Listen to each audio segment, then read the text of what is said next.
Hello friends, welcome back to my channel. तो देखो USD जेपीआई में जैसा हम लोगों ने डिसाइड किया था एग्जैक्टली वैसा प्ले आउट हुआ। फर्स्ट ये कि मैंने यहाँ पे प्रेडिक्ट करके रखा था कि इस लेवल पे अगर बाइंग की अपॉर्चुनिटी मिले तो यहाँ से यहाँ तक के अपसाइड के एक टारगेट ले सकते हैं हम लोग। एग्जैक्टली वैसा प्ले आउट हुआ। ठीक, इस लेवल में मैंने ये बोला था यहाँ पे अगर बाइंग की अपॉर्चुनिटी मिलती है तो यहाँ पे मैंने बोला था यहाँ पे एक डब्ल्यू पैटर्न जैसा या बुलिश पैटर्न बनेगा, तभी हम लोग को बाइंग की अपॉर्चुनिटी देखनी है। वैसा ही पैटर्न बना ऑलमोस्ट। ठीक है, यहाँ पे किसी ने एंट्री होपफुली नहीं ली होगी, किसी ने एंट्री नहीं ली होगी क्योंकि थ्योरी कैंडल है, तो यहाँ पे कोई एंट्री लेने का मतलब नहीं बनता है। यहाँ पे एक एंट्री जिसने भी ली होगी एक नॉर्मल छोटा सा एसएल हिट हुआ होगा। यहाँ पे जिसने भी एंट्री दी उनको cost to cost first time हुआ और ये सेकंड टाइम में टारगेट दे दिया। तो हमने सपोर्ट और रेजिस्टेंस मॉडिफाई कर देता हूँ। नए सपोर्ट और रेजिस्टेंस बन चुके हैं, यही अब सपोर्ट रहेगा और यही टारगेट है। अगर ये नीचे आता है यहाँ पे सपोर्ट जैसा कुछ बनाता है तभी बाइंग की अपॉर्चुनिटी देखनी है, और जब तक इस लेवल के नीचे नहीं जाता तब तक हमें शॉर्टिंग की अपॉर्चुनिटी देखनी ही नहीं है। ठीक है, और ये ट्रेड जोन। ठीक,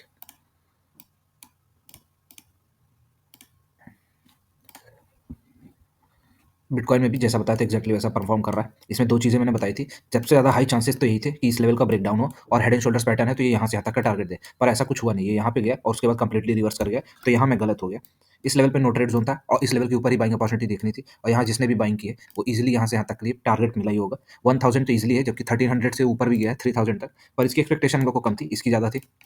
अब चांसेस ये हैं कि यहाँ से फिर सेलिंग वापस आने चालू हो सकती है, तो नए सपोर्ट और रेजिस्टेंस में मॉडिफाई कर देता हूँ। अब हमें इसमें बाइंग की अपॉर्चुनिटी देखनी है। अगर इस तरह का पैटर्न बनता है तो बाइंग की अपॉर्चुनिटी देखनी है, और फिर उसके बाद यहाँ पे चांसेस है कि ये ऐसा रेजिस्टेंस दे दे। ठीक है, हाईएस्ट प्रोबेबिलिटी इसी चीज़ की है। अगर ऐसा कुछ नहीं होता है फिर भी हमें बाइंग की अपॉर्चुनिटीज़ देखनी है। यहाँ पे ऐसा कोई भी सडन मूव आता है जो सीधा डाउन साइड का मूव दे देता है ऐसा, तो हम लोग को बाइंग की अपॉर्चुनिटी देखनी है। ठीक है, तो ऐसे दो सिनेरियो हैं, मैं ऐसे बना दे रहा हूँ। यहाँ पे दो की चांसेस सबसे ज़्यादा हाई है। ठीक है, गोल्डी भाई में वैसे ही साइडवेज चल रहा है फिलहाल के लिए। दो चीज़ें जैसा मैंने बताया था एग्जैक्टली वैसा प्ले आउट हुआ है। इसमें मैंने ये बताया था कि अगर ये सडन डाउन साइड का कोई भी मूव देता है तो हर लेवल सपोर्ट की तरह वर्क करेगा, और ये वाले लेवल में एग्जैक्टली आप देख सकते हैं सडन डाउन साइड आया। ठीक है, इस लेवल में मैंने कहा था जैसे जब तक डब्ल्यू पैटर्न बनेगा नहीं तब तक कुछ ट्रेड नहीं लेना है। ऑलमोस्ट सेम पैटर्न बना हुआ है। ठीक है, तो यहाँ पे भी इजिली अचीव हुआ है।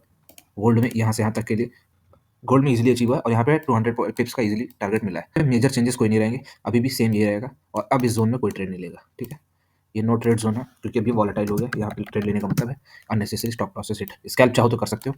इस लेवल के नीचे ही शॉर्टिंग अपॉर्चुनिटी देखनी है, जब तक इस लेवल के नीचे नहीं आता तब तक कोई मेजर शॉर्टिंग अपॉर्चुनिटी देखनी नहीं है। ठीक है, बैंक निफ्टी में भी सेम जैसा बता के रखा था। इसमें हम लोगों ने दो चीज़ें डिसाइड करी थी कि अगर इस लेवल पे कंसोलिडेट करके डाउन साइड आता है तो ही ट्रेड लेना है, ऐसा कुछ हुआ नहीं। यहाँ पे भी सडन डाउन मूव आएगा तभी बाइंग की अपॉर्चुनिटी देखनी थी। यहाँ पे भी सेम ये सपोर्ट एरिया था, सारा सपोर्ट एरिया था। हमने बाय सडन मूवमेंट आया, इसमें बहुत रेयर चांसेस हैं कि किसी ने ट्रेड लिया होगा। बाकी जो लेवल्स है वो एक्जैक्टली वर्क करें। अब नए सपोर्ट और रेजिस्टेंस में मॉडिफाई कर दे रहा हूँ। ठीक है, तो नए सपोर्ट और रेजिस्टेंस मॉडिफाई हो गए। अब यहाँ पे कल चांसेस हाई है कि ये यहाँ से यहाँ तक का टारगेट दे और ऊपर के टारगेट दे सकते हैं। तो कल के नए टारगेट भी बना दिए मैंने, ये पहला टारगेट है और ये दूसरा रहेगा। और चांसेस हाई है कि भी वापस इस पूरे लेवल की अपसाइड ही जाए। ठीक है, क्योंकि ये स्ट्रॉन्ग कैंडल बन गई है। पर मुझे जो लग रहा है वो ये कि ये शायद लास्ट फेक मूव है अपसाइड जाने का। उसके बाद एक सडन डाउन मूव आएगा और उसमें सब लोग जाएंगे, क्योंकि एफ का डेटा ये बता रहा है। एफ डेटा बोल रहा है कि ये हम लोगों की सेलिंग नहीं, उनकी सेलिंग नहीं है, ना ही उनकी बाइंग है। ये रिटेलर्स की सेलिंग और बाइंग है। तो इट्स बेटर कि जैसे ये नीचे है तो शॉर्टिंग की अपॉर्चुनिटीज़ मैं ज़्यादा देखूंगा, उनकी अपॉर्चुनिटीज़ कम देखूंगा, और लूंगा भी तो हाफ क्वांटिटी में। ठीक है, इसको लेवल को क्रॉस करता है तो हम लोग को शॉर्टिंग की अपॉर्चुनिटी ही देखनी है। क्रूड में भी सेम जैसा बता के रखा था। अभी यहाँ से मैंने बोला था कोई सपोर्ट और रेजिस्टेंस में चेंज नहीं आएगा, ये लाइन अभी भी वैसी बनी रहेगी। यहाँ से यहाँ तक के टारगेट अचीव हो सके, यहाँ से यहाँ तक के टारगेट अचीव हो गए, यहाँ से लेकर यहाँ तक में एक लॉट पे ऑलमोस्ट 800 का प्रॉफिट चला है। ठीक है, तो मैं सपोर्ट और रेजिस्टेंस में मॉडिफाई कर देता हूँ। रेजिस्टेंस बन गए, यहाँ पे ही शॉर्ट करना है। ये जो डाउन साइड का मूव आ रहा है यहाँ पे अगर ये इस तरह आता है तो हमें बाइंग की अपॉर्चुनिटी देखनी है। ठीक है, ये बाइंग ही देखा जाएगा। और दूसरा ये है, ये जो लेवल है यहाँ पे जब तक इस तरह करके कुछ नहीं बनता है तो चांसेस ज़्यादा हाई हैं इस तरह का पूरा मूव प्ले आउट करने में।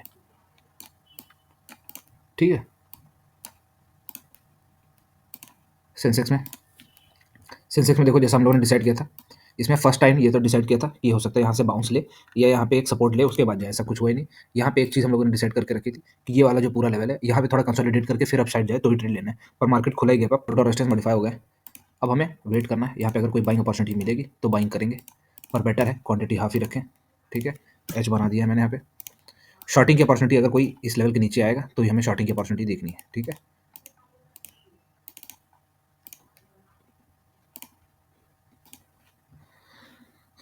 निफ्टी में भी सेम गैप अप आ गया, तो जैसा हम लोगों ने डिसाइड किया था उसका पूरा अपोजिट हो गया, सिवाय एक चीज़ के। मैंने यहाँ बोला था कि अगर इस तरह का कोई पैटर्न आएगा तो बहुत अच्छे चांस है कि हमें वी शेप रिकवरी देखने को मिलेगी, और ऑलमोस्ट वही हुआ है। ठीक है, इस लेवल के नीचे जिन लोगों ने भी ट्रेड लिया होगा उनका तो ऐसा हिट हुआ होगा, पर जिस तरह कैंडल साइज थी होपफुली किसी ने ट्रेड नहीं लिया होगा, क्योंकि इस तरह का ट्रेड लाइबल भी नहीं है।